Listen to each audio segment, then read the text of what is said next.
Hello friends, welcome to R N lectures. YouTube channel R N lectures पे आपका welcome है। तो friends, हम वाइटल साइंस में टेम्परेचर और पल्स डिस्कस कर चुके हैं, जो कि आपको मेरे YouTube channel R N lectures पे मिल जाएगा। आर एन लेक्चर्स पे एक यूट्यूब चैनल है जो कि यूट्यूब पे एक चैनल है आर एन लेक्चर्स करके, जहाँ पे आपको अगर आप प्लेलिस्ट में जाएंगे तो वाइटल्स करके मैंने एक प्लेलिस्ट बनाई है अपने आर एन लेक्चर चैनल पे। तो आप वहां पे प्लीज जाके आप विजिट करिए और आप देखिए, वहां पे मैंने टेम्परेचर और पल्स को डिस्कस कर दिया है, जो कि फीवर, पायरेक्सिया और पल्स के नेम से वीडियोस डली हुई। तो आगे बढ़ते हैं, और आगे जो हमारी वीडियो है वो हमारी रेस्पिरेशन से स्टार्ट होती है। तो यानी हम TPR रेस्पिरेशन की तरफ हम मूव ऑन कर चुके हैं। टेम्परेचर, फीवर हो गया है और पल्स हो गई है, और रेस्पिरेशन को आज हम डिस्कस करेंगे। देन उसके बाद हम मूव ऑन करेंगे BP के ऊपर। ठीक, तो आई होप सो आपको वीडियोस में से कुछ नया जानने को मिल रहा होगा। तो आज आप यहाँ पे देख रहे होंगे, मैंने एक स्ट्रक्चर बनाया है ब्रेन का, जिसमें सेरिब्रम, सेरिबेलम, ब्रेन स्टेम में मैंने mid brain, pons, medulla oblongata and spinal cord. क्यों बनाया है, क्या यहाँ से मेरा मोटिव है, ये आपको कुछ मतलब आइडिया लग जाना चाहिए। मोटिव ये है कि मैंने इसलिए ये आपको ये डायग्राम पहले से ड्रॉ करके रखा है कि जो भी हमारे सेंटर्स, हमारे ब्रेन के पास कुछ सेंटर्स होते हैं। अब रेस्पिरेशन का सेंटर होता है ब्रेन में, जिसकी वजह से ब्रेन को सिग्नल जाता है कि रेस्पिरेशन अप मेंटेन करते रहना है, कि गैस्पिंग में जा रहा है, कि ब्रेडिप्निया है, कि टेकिप्निया, कि नॉर्मल रेस्पिरेशन से। तो ब्रेन के पास सेंटर्स होते हैं। तो चलिए डिस्कस करते हैं। मैंने यहाँ पे डायग्राम बहुत अच्छे से बना के रखा है और ये डायग्राम्स को आगे बढ़ते हुए डिस्कस करेंगे। तो पहला हमें बात यहाँ पे मैंने क्यों बनाया, क्योंकि रेगुलेशन ऑफ रेस्पिरेशन हमारा यही पार्ट से निकल कर आएगा। तो मैंने क्यों बनाया है ये, इसको समझने के लिए मैं थोड़ा सा बोर्ड को इधर करती हूँ। ठीक है, तो मेडुला, हमारे जो पॉन्स होता है फ्रेंड्स, पॉन्स जो होता है, पॉन्स के पास दो सेंटर होते हैं। पहला होता है एपिन्यूस्टिक सेंटर, एपिन्यूस्टिक। अगर हम फिजियोलॉजी में देखेंगे तो बहुत अच्छे से इस चीज को देख पाएंगे। बस मेरा मोटिव ये है कि आपको बताना है कि रेस्पिरेशन हमारा जो होता है वो रेगुलेट होता है, ब्रेन में सेंटर्स होते हैं उनके बेसिस पे। दूसरा होता है हमारे पास नीमोटैक्सिक। नीमोटैक्सिक, नीमो वर्ड अपने आप में भी एयर यानी रेस्पिरेशन को डिनोट करता है। नीमोटैक्सिक सेंटर, ठीक, ये पॉन्स में सेंटर्स होते हैं। ठीक है, अब बात हमारे पास आती है मेडुला ओब्लोंगेटा की। ठीक है फ्रेंड्स, मेडुला ओब्लोंगेटा की बात आती है। मेडुला ओब्लोंगेटा जो होता है, या फिर मेडुलरी रेस्पिरेटरी सेंटर, ये हमारा क्या रेगुलेट मतलब हमारा चलाना, ये क्या रेगुलेट करता है। तो मेडुला ओब्लोंगेटा अगर हम देखें, ये जो मेडुला ओब्लोंगेटा है, मेडुला ओब्लोंगेटा, ये हमारा क्या रेगुलेट करता है, या फिर मेडुलरी सेंटर इसको बोलते हैं हम लोग। ये हमारा रेगुलेट करता है दो चीजें। अब वो दो चीजें क्या है, पहला जो होता है इंस्पिरेटरी सेंटर, यहाँ पे होते हैं इंस्पिरेटरी एयर को रेगुलेट करता है। रेगुलेट मतलब मैनेज करता है, ठीक, इंस्पिरेटरी सेंटर। अच्छा फ्रेंड्स, बहुत जल्दी हम लोग वन लाइनर्स डिस्कस करने वाले हैं अपने यूट्यूब चैनल पे, आरएन लेक्चर्स पे। तो प्लीज ये वन लाइनर्स आपके नॉट सेट एग्जाम्स पे, CRE एग्जाम्स पे, as well as state level के जितने एग्जाम्स होंगे वो हम लोग डिस्कस करने वाले हैं बहुत ही जल्दी। तो प्लीज आप क्या कहते हैं, इसको कम्युनिकेट करते रहिएगा। दूसरा कौन सा सेंटर होता है, एक्सपिरेटरी सेंटर। इंस्पायर करना, एक्सपायर करना, एक्सपिरेटरी सेंटर। ठीक है, एक्सपिरेटरी सेंटर हो गया, समझ में आ गया। तो ये हमारा यहाँ से आपको क्लियर होता है। रेगुलेशन ऑफ रेस्पिरेशन किसके बेसिस पे हो रहा है, यहाँ पे pons and medullary centre, medulla oblongata. अब एक क्वेश्चन अराइज होता है फ्रेंड्स, चलिए मार्कर चेंज कर लेते हैं। मेरे मार्कर कहाँ गए, ये रहे। फ्रेंड्स, यहाँ पे एक और सेंटर होता है, ठीक है, सॉरी सेंटर नहीं होता है, यहाँ पे एक क्वेश्चन अराइज होता है। पहला क्वेश्चन होता है कि रेस्पिरेशन जो होता है वो रेगुलेटेड किससे रेगुलेट होता है। वाइटल सेंटर फॉर रेस्पिरेशन, पहला क्वेश्चन अराइज होता है कि वाइटल इंपॉर्टेंट सेंटर यानी vital centre for respiration, respiration के लिए बहुत इंपॉर्टेंट सेंटर कौन सा है, कौन सा है। और दूसरा क्वेश्चन अराइज होता है यहां से कि respiration is regulated bye, respiration जो है प्रोसेस वो किससे रेगुलेटेड होता है, तो वो सामने मैंने आपको एक्सप्लेन कर दिया है। देखिए रेस्पिरेशन में सब वीडियोस में आपको ये जरूर मिलेगा कि इतनी रेंज होती है, ये पढ़ लो, टॉडलर में इतना होता है, न्यूबॉर्न में इतना होता है, इन्फेंट में इतना होता है, चाइल्ड में इतना होता है, डोसेस में नहीं। मैं ये आपको, ये तो हमारा पार्ट है ही जन, लेकिन मेन पार्ट ये कि रेगुलेशन कौन करता है, रेस्पिरेटरी सेंटर। यानी कि अगर कुछ भी हमारा आरटीए हो रहा है, रोड ट्रैफिक एक्सीडेंट हो रहा है, तो अगर हमारा ब्रेन स्टेम डैमेज हो रहा है, तो ब्रेन स्टेम डैमेज हो रहा है यानी कि हमारा जो भी पार्ट में अगर उसमें पॉन्स और मेडुला डैमेज है, तो यानी हमारा जो भी पॉन्स मेडुला डैमेज है, तो जो भी हमारे सेंटर्स होंगे वो भी एपिनेस्टिक, न्यूमेटैक्सिक, इंस्पिरेटरी, एक्सपिरेटरी, ये सेंटर्स भी डैमेज हो जाएंगे। ये सेंटर्स डैमेज होंगे, ये सेंटर्स जैसे ही डैमेज होंगे, हमारा पेशेंट को रेगुलेशन, उसका रेस्पिरेशन स्टेटस नहीं मेंटेन कर पाएगा। तो हमको इससे ये पता चलेगा कि पता होना चाहिए रेस्पिरेशन हमारे ब्रेन स्टेम में पॉन्स और मेडुला मेंटेन करते हैं। रेस्पिरेशन इज रेगुलेटेड बाय, अब दोनों के आंसर आपके सामने ही मैंने आपको इन्फॉर्म कर दिए हैं।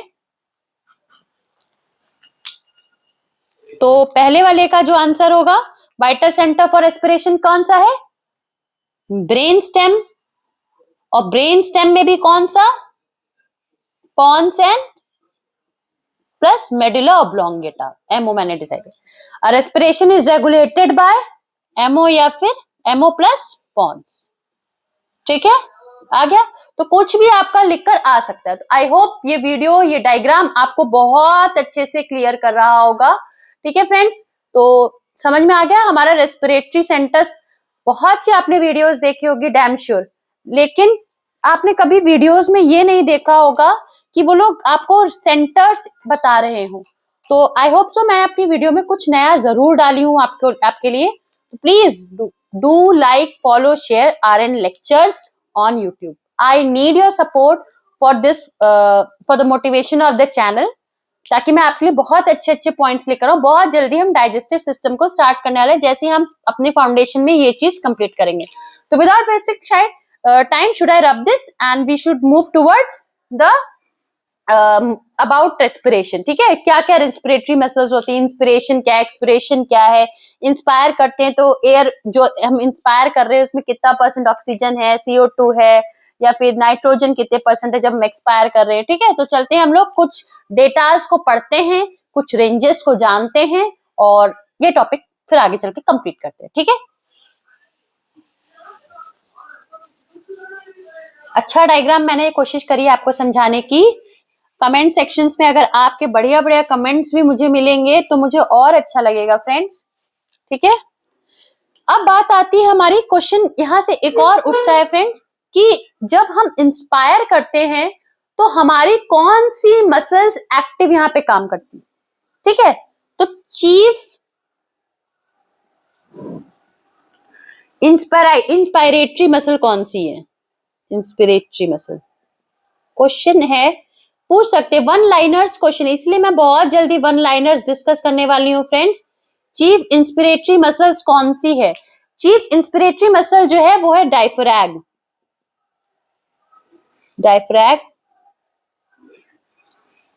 डायफ्रैग्म है ये। इसमें से भी कौन सी इसमें नर्व इनर्वेट करती, इनर्वेटेड मतलब वहां से निकलती है पैसेज वे बता पाए, फ्रेनिक नर्व,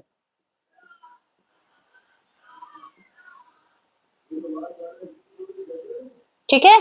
तो chief inspiratory muscle I think आपको समझ में आ गया होगा क्या मैं बताने की कोशिश यहाँ पे आपको कर रही हूँ। अब आता है कि इंस्पिरेशन एक कैसा प्रोसेस है और एक्सपिरेशन कैसा प्रोसेस है। तो इंस्पिरेशन फ्रेंड्स आपको यहाँ पे ये बताना चाहूंगी कि इंस्पिरेशन जो है वो एक तरीके का एक्टिव प्रोसेस है, मतलब वो एक्टिवली परफॉर्म्ड होता है, वो हम तुरंत पैसे एक्सपिरेशन जो है वो पैसिव प्रोसेस है। पैसिव मतलब होता है कि विद द हेल्प ऑफ, ठीक है। एक्टिव मतलब जो हम खुद करें, पैसिव मतलब हमसे कोई करवा रहा है, एक्टिव प्रोसेस है, ठीक है। ये छोटी छोटी बेसिक्स नॉलेज है। एंड एक्सपिरेशन कौन सा प्रोसेस है हमारा? अच्छा फ्रेंड्स, कल tomorrow I will conduct a class on metabolic acidosis and alkalosis. बहुत अच्छे फॉर्मेट में मैं समझाने वाली हूँ, please do not miss that class tomorrow, ठीक है। बहुत अच्छे से समझाऊंगी, तो इसलिए मैंने रेस्पिरेशन के बाद ही वो चीज रखी है, ठीक है। एक्सपिरेशन कैसा प्रोसेस है? पैसिव प्रोसेस है, ठीक है। समझ में आ गया यहाँ पे आपको? अब आता है कि जब हम जो इंस्पायर करते हैं एयर, ये कंप्लीट करते हैं यहाँ पे, इंस्पिरेटरी एयर जो होती है, जो हम इंस्पायर करें, इंस्पिरेटरी एयर, और एक होती है एक्सपिरेटरी एयर, ठीक, जो हम एक्सपायर बाहर की तरफ सांस को छोड़ रहे हैं, ठीक। उसमें हम डिस्कस करेंगे।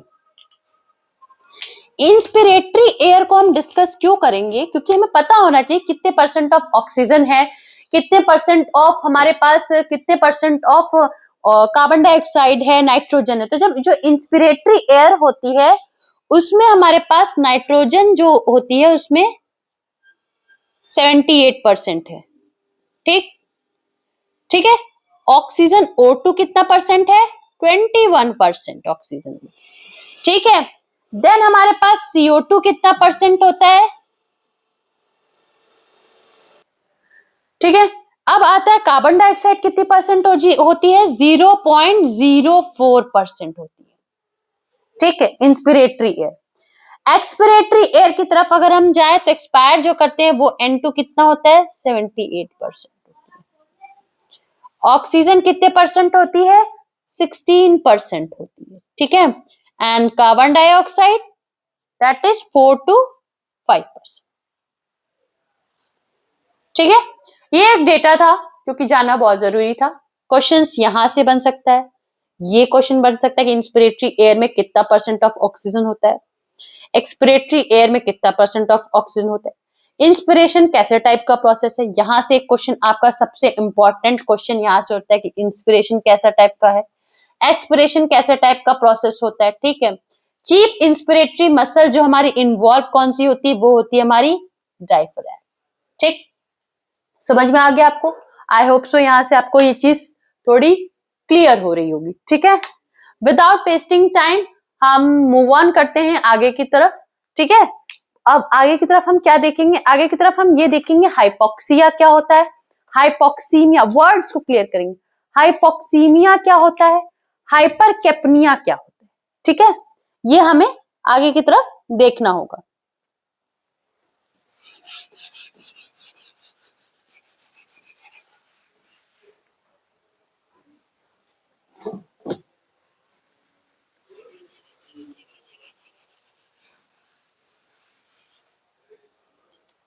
अच्छा, टर्म क्या आती है? टर्म ये है हाइपोक्सिया,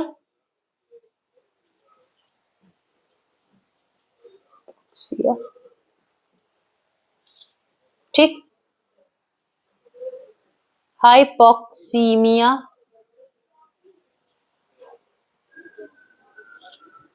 ठीक। देन है हाइपरकेपनिया, हाइपरकेपनिया। चलिए इसको डिस्कस कर लेते हैं, ठीक है। फिर उसके बाद थोड़ा सा आगे हम डिस्कस करेंगे कि एपनिया और टर्म्स को आगे डिस्कस करेंगे, ठीक है। तो डिस्कस करते हैं टर्म्स को, थोड़ा सा क्लियर आउट करते हैं कि क्या क्या चीजें हैं। तो हाइपोक्सिया क्या होता है? हाइपोक्सिया जो होता है वो loss of O2 in tissues, मतलब O2 ऑक्सीजन का loss of oxygen O2 in tissues, याद रखिएगा टिश्यूज की बात करेंगे, ठीक, सेल्स, टिश्यूज, ठीक। हाइपोक्सीमिया, ईमिया का मतलब होता है loss of O2 in blood, ठीक, ब्लड। देन हाइपर कैपनिया क्या होता है? हाइपर मतलब एक्सेस। अब कैपनिया किस चीज का excess? Excess of CO2, retention in CO2, retention in blood और टिश्यूज, इसलिए कैप्नियोग्राफी होती है। ठीक है, समझ में? मैं इस वर्ड्स को क्लियर कर रही हूँ। वन लाइनर्स क्वेश्चंस आपके यहाँ से बनते हैं, सिंपल सिंपल क्वेश्चन। अभी आपने एक एएनएम का पेपर भी देखा होगा, कुछ इंटरव्यूज में लोग बोल रहे थे हमको ये पढ़ाया नहीं गया, हमारे लेवल का नहीं है, हमारे सब्जेक्ट का नहीं है। प्लीज वीडियोस देखते हैं, रील्स देखते हैं, अगर उसकी जगह हम कुछ इंपॉर्टेंट क्वेश्चंस को देख ले तो शायद हम ये आंसर ना बोल पाए कि हमको ये पढ़ाया नहीं गया, हमारे ये लेवल का नहीं था। ठीक है, नॉलेज होती है जो कहीं से भी ली जा सकती है। अच्छा, हम वापस आते हैं हाइपर कैप्निया के ऊपर। हाइपर कैप्निया को मैं यहाँ पे इसलिए बता रही हूँ कि आपने देखा होगा, अभी मैं इमेज बेस्ड क्वेश्चन शुरू करूंगी तो उसमें कैप्नियोग्राफर या कैप्नियोग्राफी होती है। उसमें एक इंस्ट्रूमेंट होता है ऐसे शेप का, ऐसे होता है, उसमें ऐसे होता है, इसमें मार्किंग होती है CO2 की। ठीक है, और यहाँ पे होता है लगाने के लिए। ये हाइपर कैप्निया, पता है ये जो होता है ना, ये हम लोग पेशेंट के ET ट्यूब की एंडिंग से कलेक्ट करते हैं। फिर देखते हैं कि पेशेंट में जो वेंटिलेटर की एयर प्रोवाइड हो रही है उसका क्या CO2 रिटेंशन तो नहीं हो रहा है। इसमें कलर चेंज होता है, वो कलर चेंज हमें रेंज देता है, यहाँ पे रेंज लिखी होती है। ठीक है, तो एक कैप्नियोग्राफर होता है, कैप्नियोग्राफी में काम आता है, जो कि हमारी हाइपर कैप्निया को मेजर करा जाता है। ठीक है, तो कैप्नियोग्राफी ग्राफ भी बनते हैं हमारे, जैसे पल्स ऑक्सीमीटर में हमें ग्राफ मिलते हैं छोटे छोटे, वैसे उसमें भी ग्राफ हम निकालते हैं। तो ये मेजर करने के लिए होता है कि CO2 रिटेंशन, ये ग्राफ कैप्नियोग्राफी ही होती है, हम लोग को CO2 रिटेंशन की रेंज देता है। ठीक है, इसकी इमेज बेस्ड क्वेश्चन हम डिस्कस करेंगे बहुत जल्दी ही अपनी क्वेश्चन क्लासेस में। तो यहां से आपको आई थिंक टर्म्स क्लियर हो गए होंगे, हाइपोक्सिया क्या है, हाइपोक्सीमिया क्या है एंड हाइपरकैप्निया क्या है। नेक्स्ट वर्ड आता है हमारे पास एपनिया। एपनिया क्या है? क्या एपनिया हम डिस्कस करेंगे।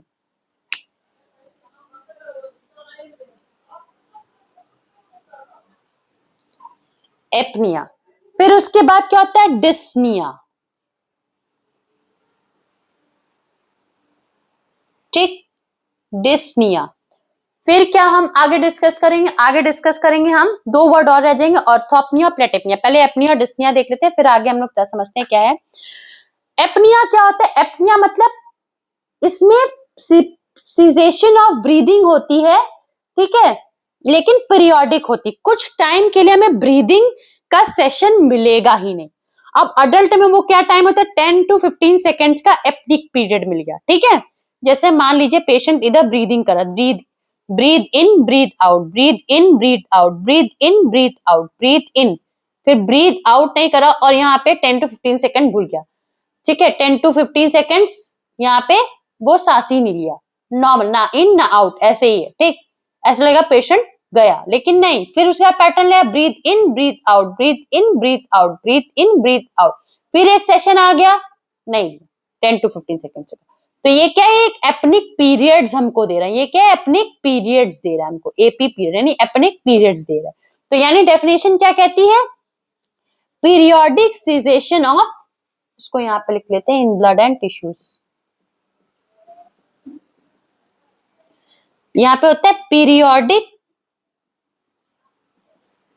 सीजेशन ऑफ, सीजेशन मतलब रुकावट, रुक जाना होते, periodic cessation of breath, breathing patterns.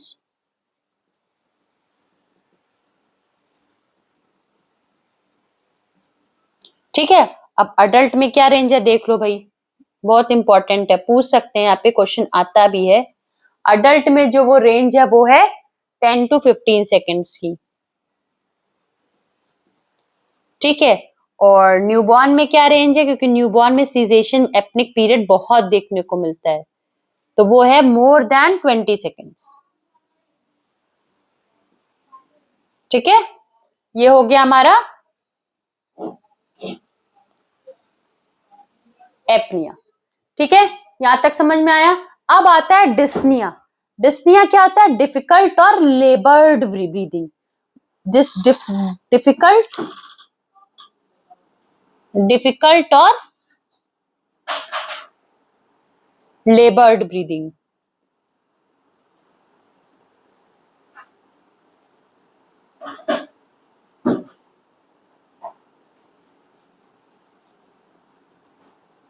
Patient को बहुत एफर्ट लगाना पड़ रहा है ब्रीदिंग को करने के लिए, ठीक है।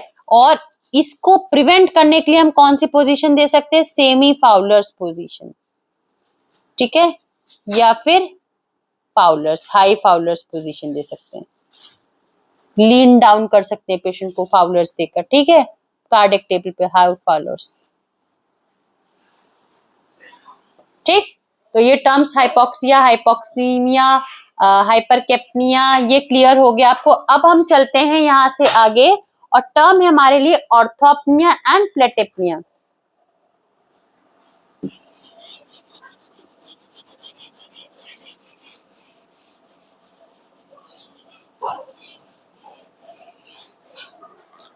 अब जो टर्म है हमारे पास क्या है? Orthopnoea, orthopnoea and platypnoea. देखा कितना कुछ सीखने को हमको यहाँ पे मिल रहा है। हम लोग सोच रहे थे प्लेटेपनिया, प्लेटेपनिया, ठीक है, हम सोच रहे थे सिर्फ ब्रीदिंग की रेंज बता देंगे यहाँ पे आरएन लेक्चर्स में और चैप्टर कंप्लीट। नहीं, देखिए आपको नई नई चीजें। पेशेंट जो होता है ऑर्थोपनिया में आराम से इजिली ब्रेथ कर लेता है अपराइट पोजीशन में, ठीक है, कैन ब्रीथ इजिली, ठीक। लेकिन जैसे ही हम लिटा देंगे तो नहीं ब्रीथ कर पाएगा, बैठा देंगे तो ब्रीथ कर ले जाता है।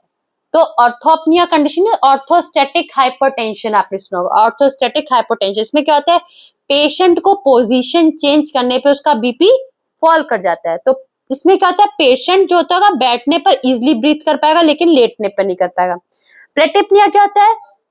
पेशेंट को डिस्निया होगा ओनली इन सिटिंग पोजीशन, ठीक है।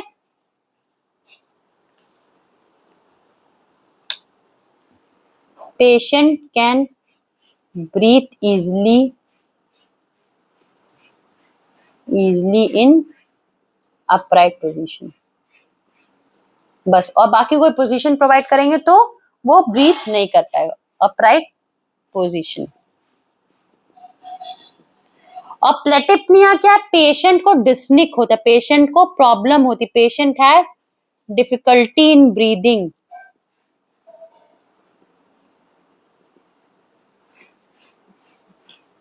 कब ब्रीदिंग डिफिकल्टी होती है? Breathing in difficulty in breathing in upright position,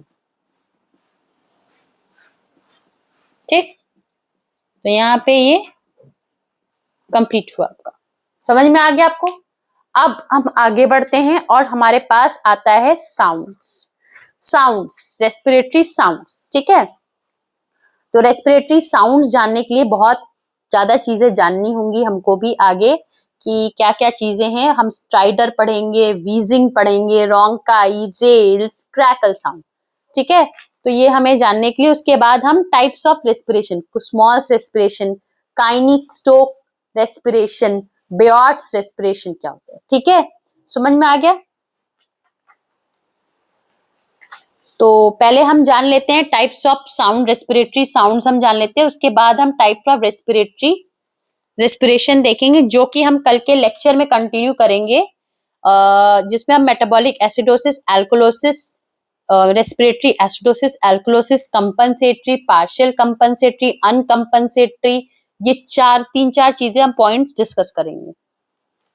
तो पहले इसको क्लीन करते हैं और बढ़ते हैं आगे।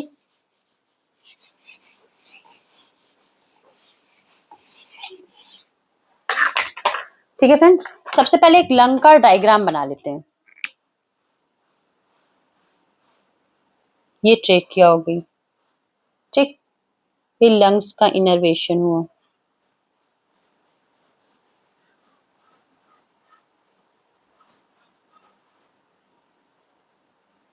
ठीक है।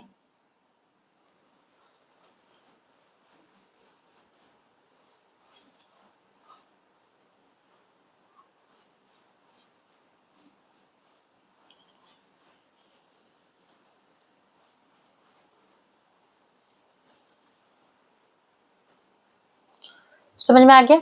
तो आई थिंक लंग्स आपको क्लियर हो रही होंगी।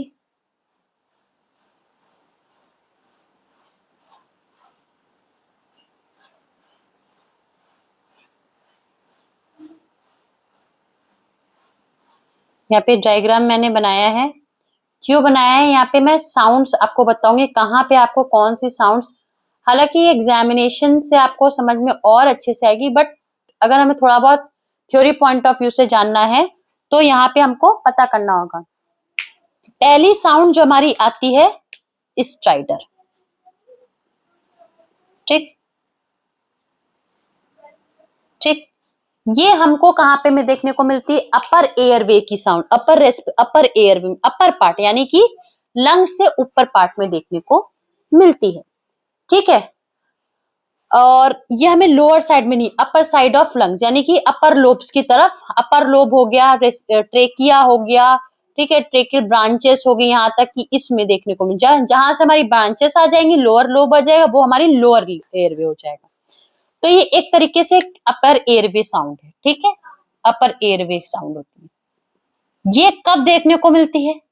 ये हमको देखने को मिलती है जब कोई प्रॉब्लम होती है लेरेंक्स में, ओरोलेरेंजियल में, एडिमा में, ट्रेकियोस्टमी में, लेरेंजियोक्टमी में, ठीक है। तो यानी कि स्ट्राइडर यहाँ पे देखने को ट्रेकिया की तरफ देखने को मिल रही होगी, ठीक है, ट्रेकिया की तरफ, ठीक है।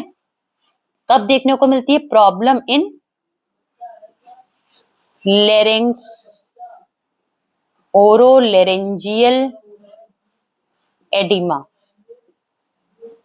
ठीक, ट्रेकियोस्टमी में देखने को मिलेगी। इसलिए मैं एक एक साउंड आपको क्लियर करूंगी। और कैसी होगी ये आपको, प्लीज आप बहुत सी फॉरेन वीडियोस हैं, उसमें आप सुन सब, वो लोग ने साउंड्स लिटरली आपको एग्जामिनेशन पॉइंट ऑफ व्यू पे डाली, मैं थ्योरी पॉइंट ऑफ व्यू बता रही हूँ आपको, ताकि आप इसको और अच्छे से देखें, ठीक है। क्लियर करने की कोशिश मैंने करी है यहाँ पे। एक तरीके की ये एबनॉर्मल हार्श वाइब्रेटिंग साउंड है, जो कि ऑब्स्ट्रक्शन होता है हमारा अपर एयरवे में, जो कि मैंने बताया ट्रेकियोस्टमी हो गई, थायरॉइडेक्टमी होगी, थायरॉइडेक्टमी, थायराइड जब हम निकाल देते हैं, थायरॉइडेक्टमी, ठीक है। और ये एक तरीके की कैसी साउंड है? एक तरीके से अबनॉर्मल हार्श साउंड है। कैसी साउंड है इसको यहाँ पर डिस्कस कर लेते हैं। अबनॉर्मल हार्श वाइब्रेटिंग साउंड है, due to partial vibrating sound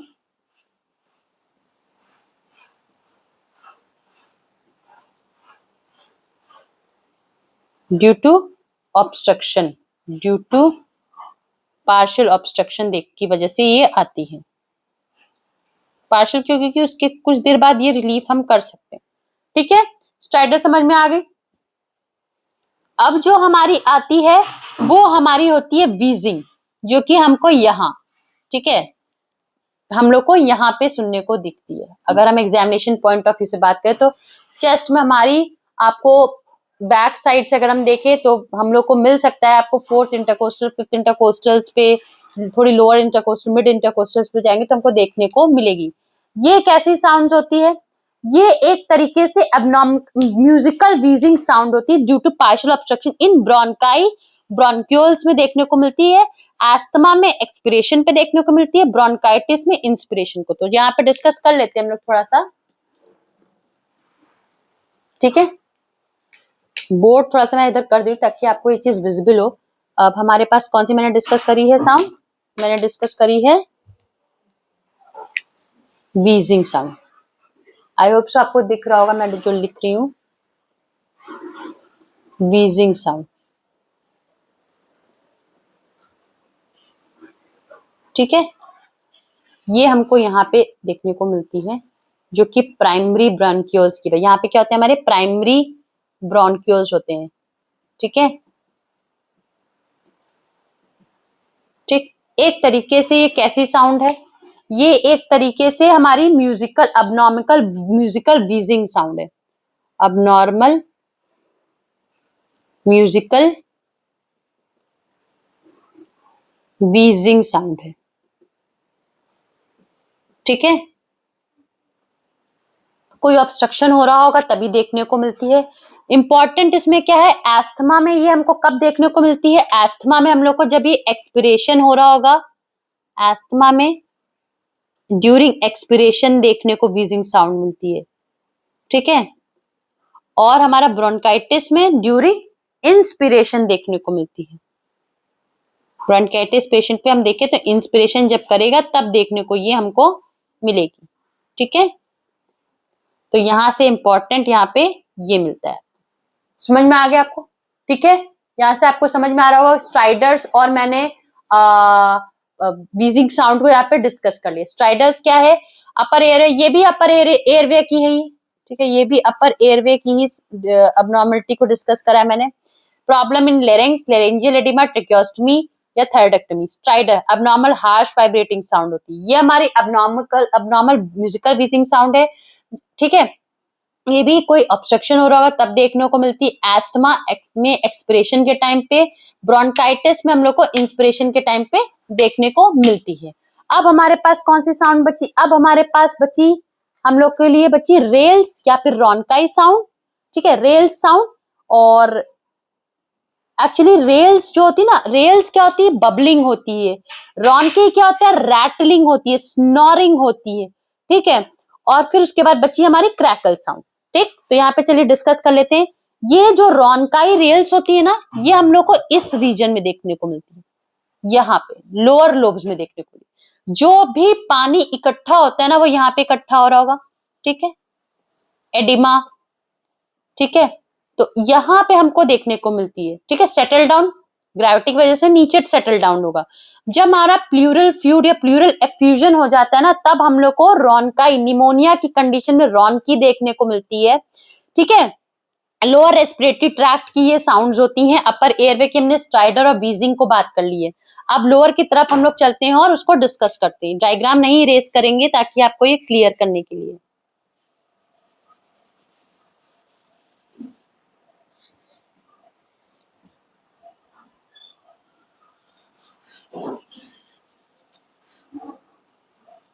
friends, I hope so आपको लेक्चर्स क्लियर हो रहे होंगे। अगर नहीं होते हैं तो प्लीज आप कमेंट सेक्शन में डाल सकते हैं कि हम उस पर दोबारा लेक्चर कंडक्ट करें, ठीक है, विद योर डाउट, ठीक। हमारा लंग्स नहीं बिगड़ना चाहिए, वैसे भी नहीं बिगड़ना चाहिए, ठीक। तो हमने क्या बात करा, जब हमारा फ्लूइड एक्यूमुलेशन होता है तब हमें लोअर रेस्पिरेटरी ट्रैक्ट की साउंड होती है। तो रेल्स को डिस्कस कर लेते हैं। पहला हमारा आता है रेल्स, ठीक है। रेल्स यहीं पे हमको देखने को मिलती है। तो रेल्स की हम बात करें यहाँ पे, ठीक।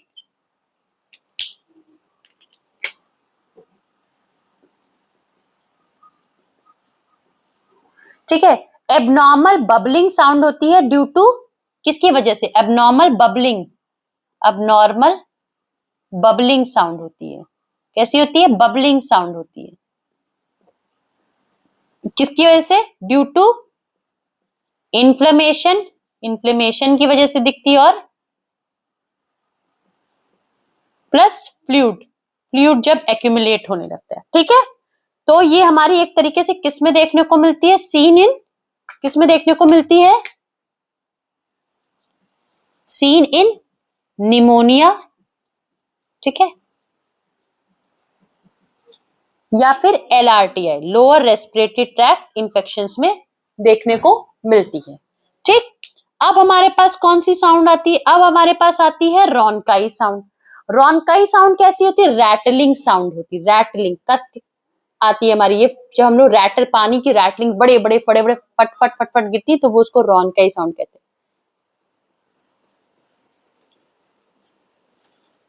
अबनॉर्मल रैटलिंग साउंड, ठीक है। ये किस में देखने को मिलती है, ये हम लोग को रैटलिंग या फिर स्नोरिंग, खर्राटे जैसी कह सकते, जब पानी को हम प्रेशर से रखे ना तो उसमें से एक आवाज आती है, तो वो एक तरीके से लो पिच्ड साउंड होती है, हाई पिच्ड नहीं होती, लो पिच्ड होती है। और ये भी हम लोग को निमोनिया में देखने को मिलती है। सीन इन,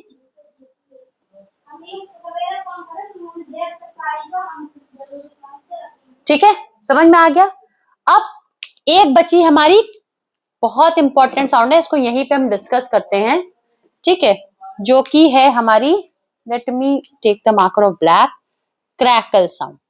क्रैकल का मतलब ही है यहाँ पे क्रैकलिंग होती है, ठीक। और ये हमें पल्मोनरी, जब बहुत एडिमा हमारा भर जाएगा ना यहाँ पे लोअर लोब्स में, जो कि अपर लोब को भी कन्वे करने लगेगा, तो हम लोग को पल्मोनरी एडिमा,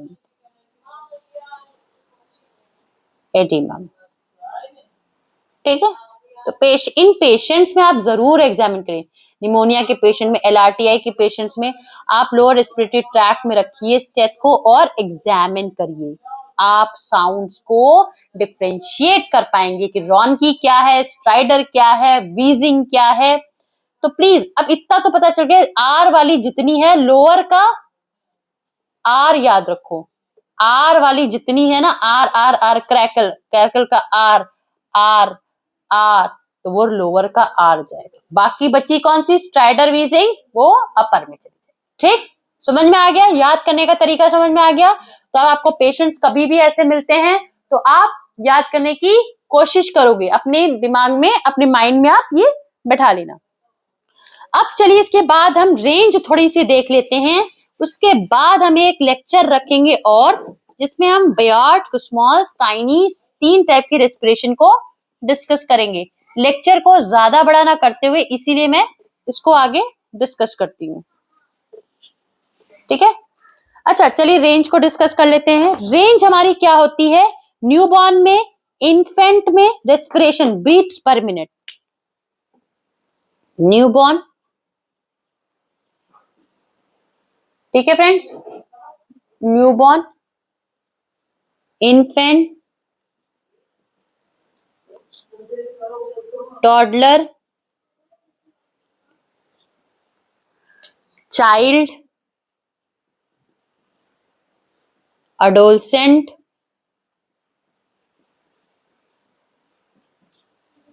ठीक है। और उसके बाद हमारा आता है अडल्ट, देन आता है एजेड अडल्ट यानी GT patient, geriatric patient, aged adult, ठीक।